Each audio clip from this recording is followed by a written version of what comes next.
ഉച്ചമയക്കം കഴിഞ്ഞ് മുറ്റത്തേക്ക് ഇറങ്ങി നോക്കിയിട്ട് എന്താ പൊരിഞ്ഞ മഴ, നല്ല കിടിലം തണുപ്പ്. പിന്നെ ഒന്നും നോക്കിയില്ല, എന്തെങ്കിലും ഒരു കടിയാവാം, കട്ടൻ ചായ ആവാമെന്ന് കരുതി അകത്തോട്ട് പോകണ വഴി അപ്പൻ ചെതലിന് മരുന്ന് കൊടുക്കുന്നു. പിന്നെ അടുക്കള ചെന്ന് കിട്ടിയ മുളക് എടുത്ത് കഴുകി വൃത്തിയാക്കി അതങ്ങ് മാവി മുക്കി പൊരിച്ചടിക്കാമെന്ന് കരുതി.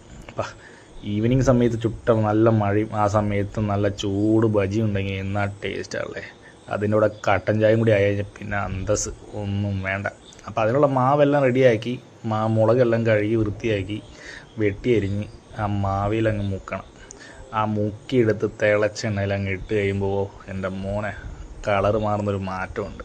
അതങ്ങ് മാറിയതിന് ശേഷം ആ ബജിയെല്ലാം ഒരു പാത്രത്തിലാക്കി നമ്മുടെ ചമ്മന്തി അതിൻ്റെ കൂട്ടത്തിൽ ആ കട്ടൻ ചായ എടുത്ത ചമ്മന്തിയിലെ ബജി മുക്കി അങ്ങ് അടിക്കണം. അതിൻ്റെ കൂടെ ഒരു സിപ്പ് കട്ടൻ ചായ പൊളി തന്നെ. ഇതിലെപ്പറ വേറെ എന്നാ വേണം. ഇതിൻ്റെ കൂട്ടത്തിൽ നല്ലൊരു മെലഡി സോങ് കൂടി ഉണ്ടായിങ്ങ.